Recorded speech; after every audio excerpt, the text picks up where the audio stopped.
Sejam todos muito bem-vindos a mais um TV Simpro, o programa do Sindicato dos Professores de Mogi das Cruzes e região. Sim, estamos de volta para mais uma temporada, agora 2025, começando o ano com um tema muito interessante, que é a primeira vez que a gente aborda aqui no nosso programa. A minha convidada hoje é a professora Milane Garcia de Assis, que é professora especialista em acupuntura. Você teve o cuidado de me explicar, antes da gente começar a conversar, que assim, como acupunturista você trabalha há 6 anos, mas você tem 20 anos de experiência na área da saúde.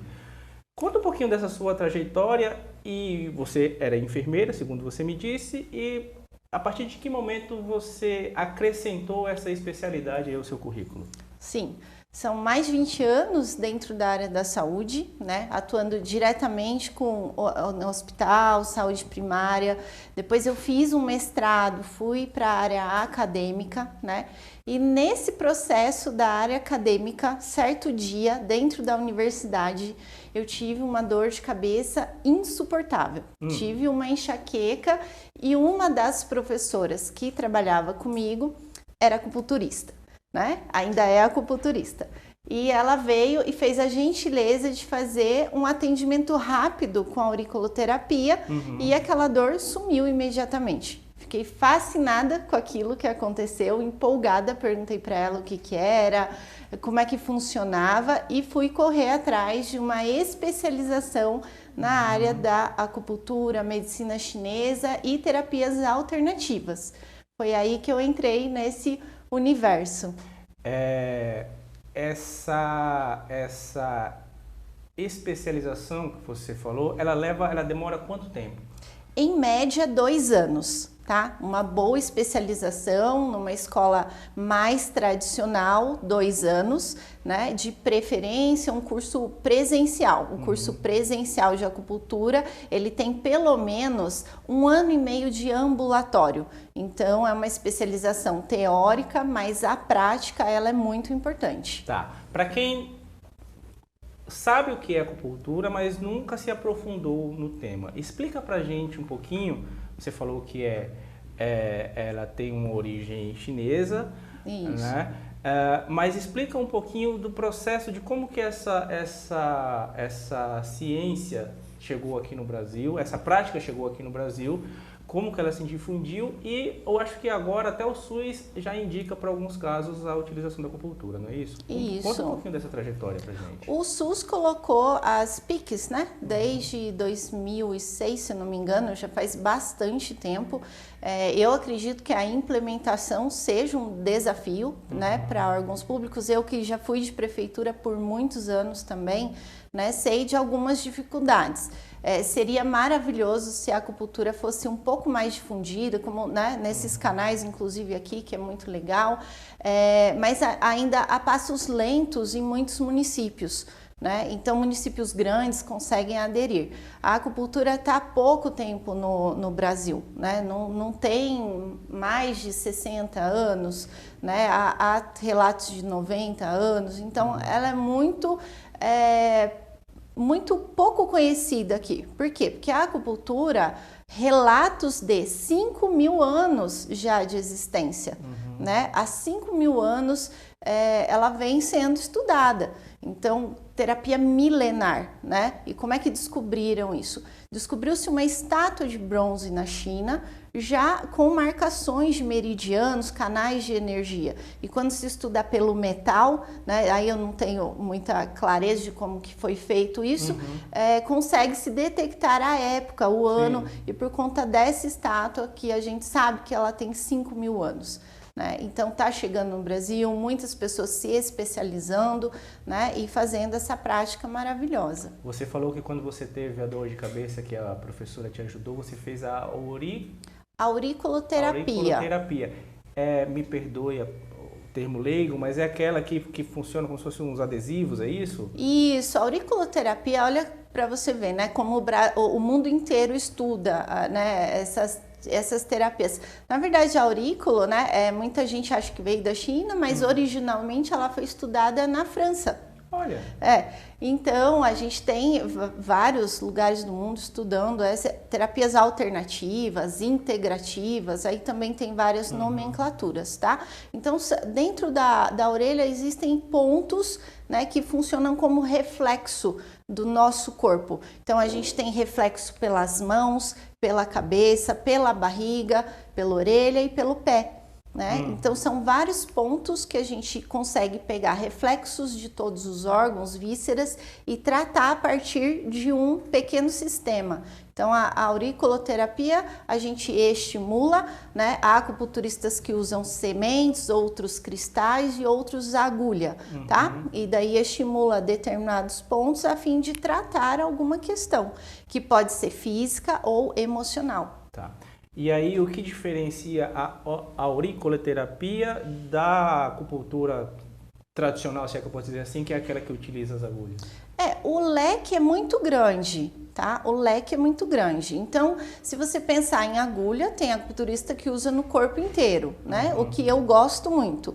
Então, chamada acupuntura sistêmica, né? Outros, como eu faço, acaba associando duas técnicas, 3, 4, às vezes 5 técnicas no mesmo atendimento, tá? E daí tem a acupuntura que é feita só na mão, só na cabeça, só na orelha ou a sistêmica. E daí, como o leque é muito grande de terapias e técnicas, vai de cada profissional escolher aquela que ele tem mais afinidade. Então, eu movimento a energia do corpo de forma sistêmica por meio de uma terapia sistêmica ou por um microsistema, né? Então, vamos supor que hoje eu teria que fazer um atendimento, né, aqui, por exemplo, eu não tenho uma maca, aí eu poderia optar por uma terapia que fosse mais fácil, mais viável, mais rápida até, né? Agora, se eu tenho um espaço, a terapia sistêmica para mim é mais fácil, legal, não sei, é que eu mais me desenvolvo, tá? Então, aí vai de cada profissional dentro da sua escolha. Profissionais que não são da saúde podem fazer essa especialização e praticar essa atividade? A acupuntura, ela não é uma profissão regulamentada ainda no Brasil. Isso é muito triste, né? Então, o que acontece? Qualquer pessoa pode fazer um curso, né? Mas existe a possibilidade de fazer uma pós-graduação. Então, hoje oferta-se cursos de acupuntura e não necessariamente precisa ser profissional da saúde, tá? No meu caso, eu acredito que toda a experiência que eu tenha enquanto enfermeira, eu trago para o meu consultório de acupuntura e isso otimiza em quase 90% o olhar clínico, diagnóstico, né? E a forma como eu decido tratar, tá? Por que eu fiz essa pergunta? Porque a prática dessa terapia por pessoas que não têm o seu arcabouço de conhecimento, por exemplo, pode trazer algum risco ao paciente? Eu entendo que se a pessoa não tem uma formação na área da saúde, ela tem que se esforçar um pouco mais para não acontecer alguns erros, né? Então, uma coisa que, mesmo sendo profissional de saúde, eu vejo muitos acupunturistas errarem na parte da biossegurança. Então, por exemplo... a próxima pergunta. Então, talvez uma pessoa que não seja da área da saúde não tenha muita noção de biossegurança ou de anatomia, né? Ou até mesmo de fisiologia. A parte da acupuntura existe um estudo de fisiologia energético, que é diferente da fisiologia humana, mas eu acredito que uma coisa complementa a outra e ajuda a gente a ter um raciocínio mais rápido e lógico, né? Então, quando a pessoa não é da saúde, eu acredito que ela possa exercer bem a acupuntura, desde que corra atrás da base, né? Que estude um pouco mais a base de anatomia, fisiologia e principalmente biossegurança. Tá. Agora, Milane, quando a gente está falando de energia, como você colocou, a gente está falando do que exatamente? A gente tem um corpo físico, né? Se eu tivesse que colocar uma lupa no nosso corpo e eu tivesse que fazer uma separação, tá? Então, quando a gente pensa em um corpo inteiro, daí eu distribuo em órgãos, né? Aí eu vou distribuindo até chegar numa célula, tá? Aí, se eu aumentar na lupa essa célula, né? Eu vou achando vários componentes até chegar num átomo. E esse átomo, ele é feito 90% de energia. Então, nós somos feitos de energia, tá? Então, isso não é um dado místico, é um dado científico. Uma vez que a gente entende que o nosso corpo é muito mais energia do que matéria, né? A gente entende que dentro dele existem vários pontos energéticos e eles precisam estar alinhados, harmonizados. Então, o que a acupuntura faz? Ela atua em canais de energia que a gente tem no nosso corpo. Esses canais são chamados de meridianos. Cada meridiano corresponde a um Zangfu. Zangfu, órgãos e vísceras, tá? E daí dentro de cada canal eu tenho pontos de acupuntura. Então, o difícil não é colocar a agulha, é acertar exatamente qual meridiano você precisa tratar, qual que está parado, bloqueado, porque a energia ela tem que ser fluida, tá? Então, fora isso, a gente tem um campo bioeletromagnético, né, que também não é nada místico, ele é científico, né? Então eu trato a parte interna e o meu campo vibra com a minha harmonia. Entendi. Em que momento as pessoas vão te procurar? No seu caso, você tomou conhecimento através de uma outra professora que já praticava e, de certa forma, te apresentou a essa terapia. As pessoas hoje, elas estão buscando mais essas alternativas, ainda é muito no boca a boca, a gente já tem médicos que indicam essa terapia. Como que as pessoas chegam até você e a sua clínica? E aí aproveita e já passa o serviço. Telefone. Então, para marcar consulta comigo é muito simples, tá? É só entrar em contato pelo WhatsApp, né? 996584442. Tem também o Instagram, que é a Acupuntura Milane, né? E lá também tem telefone e tal. A gente marca uma avaliação e já parte para uma primeira sessão. Num geral, o que procura-se mais hoje? O que eu trato mais?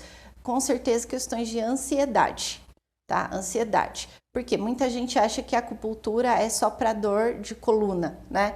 A agulhinha que trata coluna, sim, trata coluna, trata joelho, nossa, é campeão lá, que chega condromalácias, condropatias no geral, né? Mas a coluna, o joelho, o ombro, qualquer estrutura, mas a parte pós-pandemia, né, mudou o cenário. Então, antes eu tratava muito a coluna e joelho.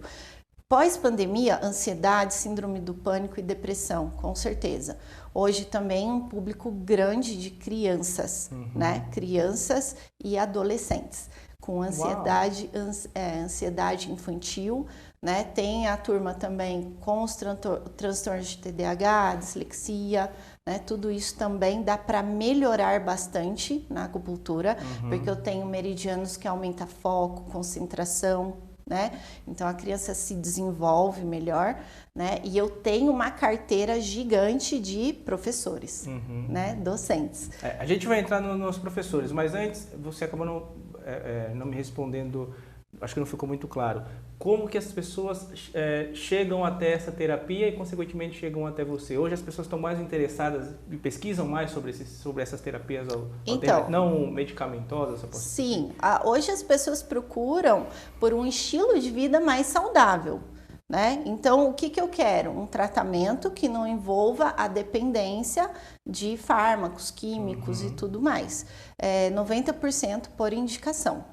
Tá? Por indicação. Então você trata uma pessoa e daí ela traz a família, traz o pai, a mãe, o marido, a esposa. Então basicamente hoje o nosso público dentro do meu espaço terapêutico vem por indicação. Aí tem os meios de comunicação que a gente tenta divulgar ao máximo, né?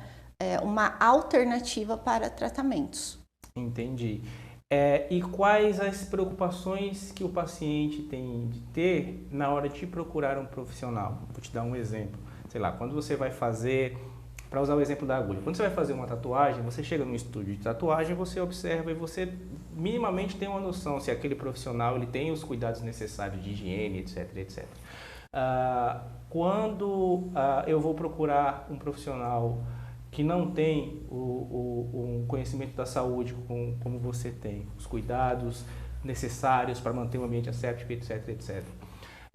O que é que eu tenho que me preocupar? Além das referências óbvias, como que eu me informo para saber se eu me submeto ou não ao tratamento com aquele profissional ou com outro profissional?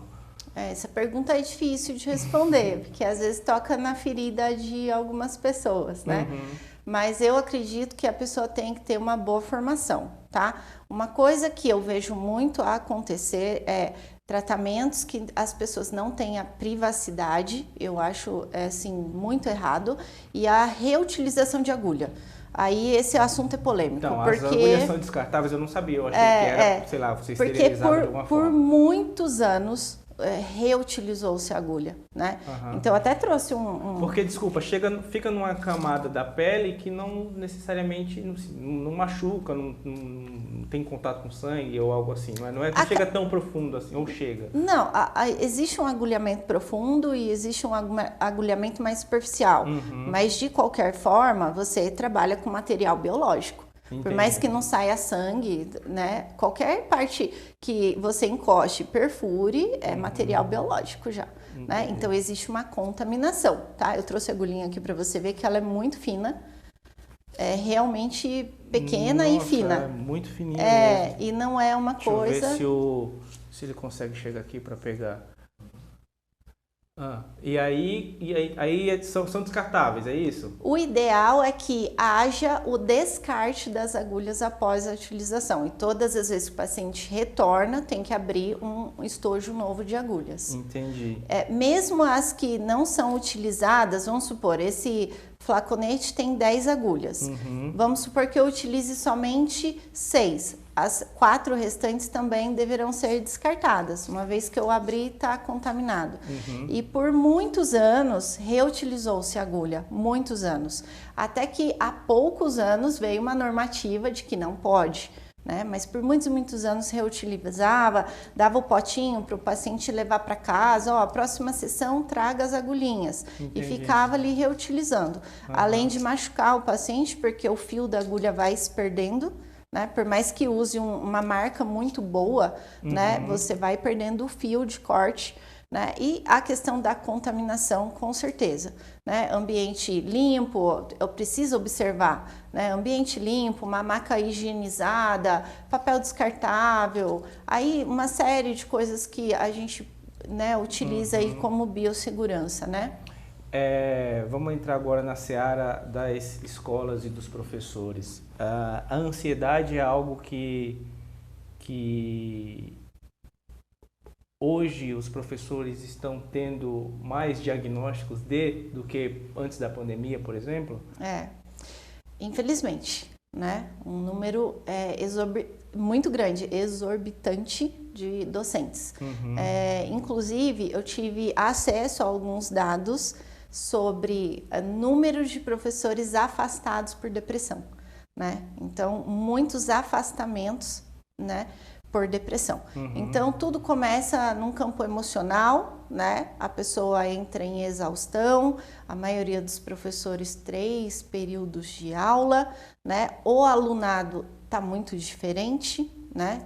Tá mais desafiador esse alunado de hoje, tanto da faculdade quanto da escola ensino médio, tudo mais, né? Até infantil, e a sobrecarga dos professores, né? Então, começou com 1, começou com 2, um professor foi né? Eu tenho colégio aqui que tem 8 professores de um colégio só que passam comigo, e às vezes chega com uma queixa física, mas na anamnese eu verifico que aquela queixa física vem de um quadro emocional. Entendi. Então, trata-se uma dor, mas ela é de fundo emocional. A sobrecarga, o estresse e o número de professores tem aumentado muito no consultório por conta disso. A ansiedade, você tem 2 caminhos, né? Então, você vai pela medicina alopática, que é a convencional, né? O que seria a alopática? Procurar um especialista em psiquiatria, ele vai medicar e ali a pessoa começa na medicação, muitas vezes vira uma bola de neve, né? E a pessoa fica ali na dependência de um químico até estabilizar, melhorar, mas sem tratar causa, né?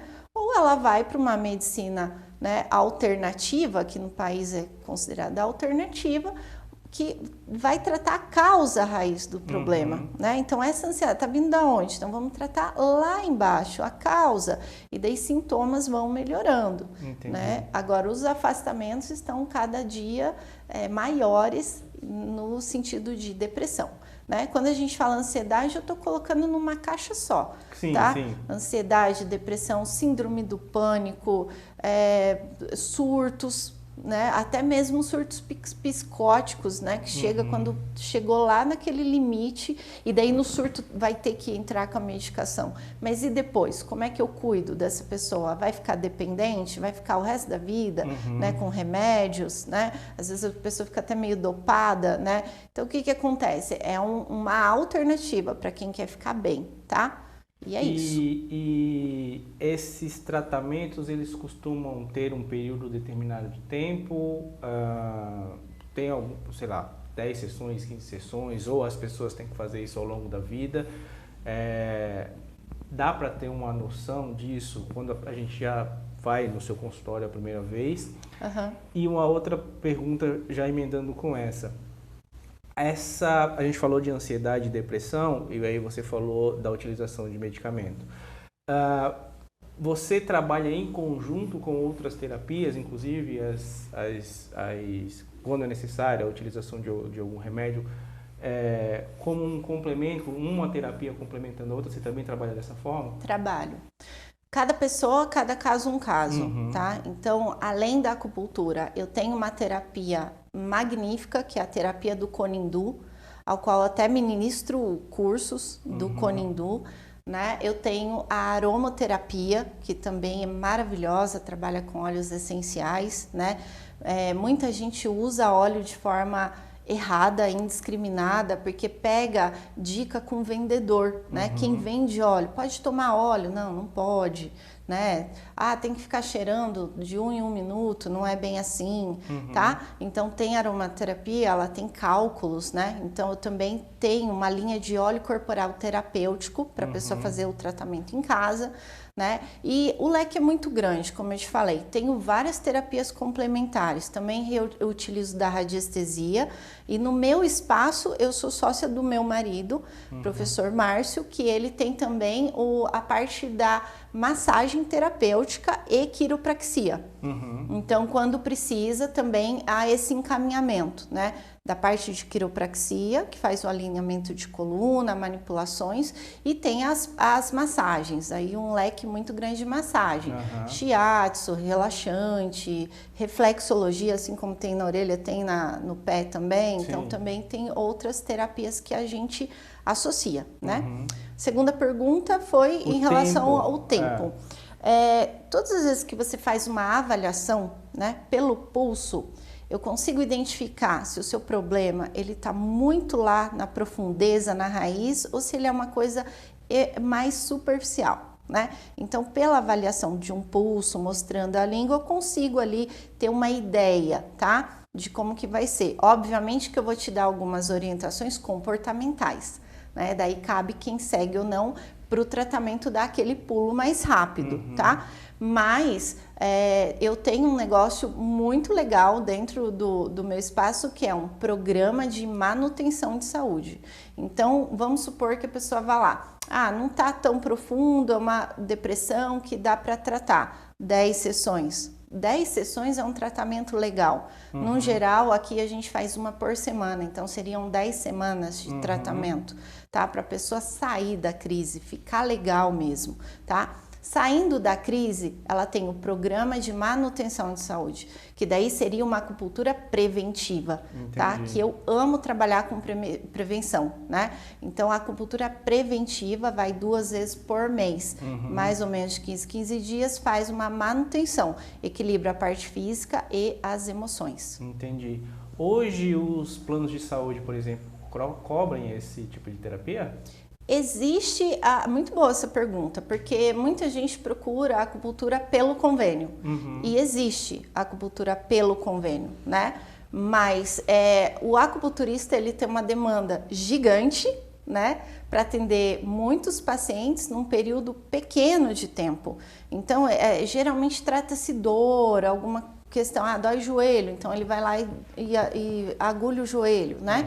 Eu já trabalhei um período curto em ambulatório e realmente em 15, 20 minutos não dá para fazer uma boa anamnese, uma boa sessão, conversar com a pessoa, né? Então hoje o tratamento do consultório particular, ele ajuda o paciente a tratar todas as causas, as bases, né? Então 1 hora de sessão para um paciente, né? Então até tem pelo convênio, mas talvez num direcionamento diferente, tá? Agora, cobrir, assim, vamos supor que uma pessoa faça acupuntura comigo, né? Geralmente, cada plano tem, né, uma especificação. Paga-se uma porcentagemzinha do valor, né? Entendi. Aí eu não vou saber te responder. Não, perfeito. Você, antes de a gente começar, você falou que também dá palestras, você é professora e etc, etc. Qual que é, para a gente partir aqui para o final, qual é a pergunta que nunca te fizeram sobre a acupuntura, que você acha que é importante dizer? Nossa, me pegou, hein? Não sei te dizer, uma pergunta que nunca fizeram. Ou algo que você acha que é muito importante deixar de mensagem para as pessoas que estão conhecendo agora o seu trabalho, se interessaram, querem iniciar de repente um tratamento?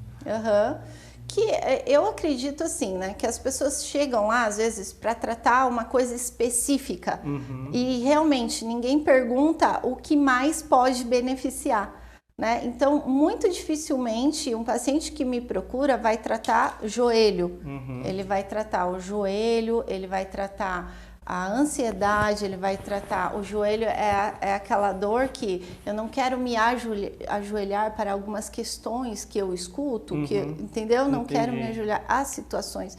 E daí essas questões vão parar e adoece alguma parte do corpo físico. Acho que ninguém pergunta sobre isso, né? E que todo tratamento que eu faço nunca vai tratar partes, e sim tratar a pessoa como um todo, né? Então, a ideia holística, o que é holístico? É do pé à cabeça, né? E eu acho que ninguém me pergunta isso e é uma coisa importante que as pessoas precisam saber.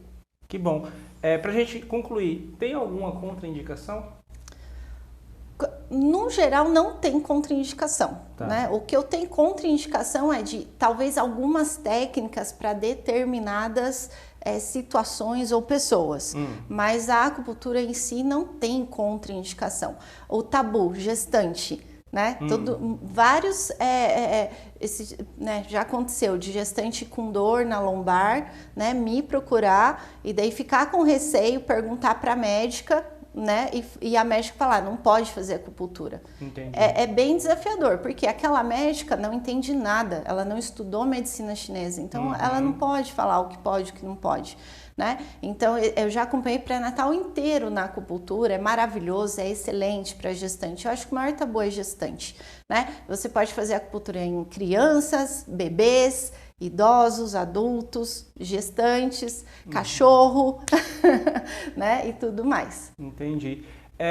Uma curiosidade para a gente realmente partir para o final. Não sei se você tem esse conhecimento, mas o quão é utilizada essa técnica, por exemplo, lá na China? Não sei como funciona o sistema de saúde de lá, mas é algo que se pratica até hoje em larga escala? Na China existem hospitais inteiros de acupuntura, né? E às vezes um do lado do outro, né? Que é a medicina mais moderna, né? Uhum. E hospitais inteiros só de acupuntura. Caramba. Então, lá, inclusive, eu estou para ir para a China em breve para fazer os estágios lá, né? Teve uma pausa por conta da pandemia, Sim. agora que voltou, era para eu ter ido bem antes. Hospitais inteiros pediátricos de massagem, de tuiná para criança, tratamento, né? Então, lá é muito forte a acupuntura. Na Coreia é muito forte também, né? No Japão também existe a acupuntura japonesa, a coreana, a chinesa, né? Então, no geral, no Oriente todo, ainda se utiliza muito mais do que aqui. Milane, obrigado por ter aceitado conversar com a gente, ensinar ao nosso público um pouco mais sobre essa técnica. Eu espero que as pessoas tenham quebrado um pouco dos preconceitos a respeito e que quem se interessar te procure para os tratamentos devidos. Muito obrigada. Volte sempre, a casa é sua. E para vocês que ficaram até aqui, eu quero agradecer a parceria de sempre. Se tiverem alguma dúvida, mande para a gente encaminha para a professora, eu tenho certeza que ela responderá com o maior prazer. Muito obrigado de coração pela parceria e pelo apoio de sempre. Eu espero ver todos vocês na próxima. Tchau, tchau.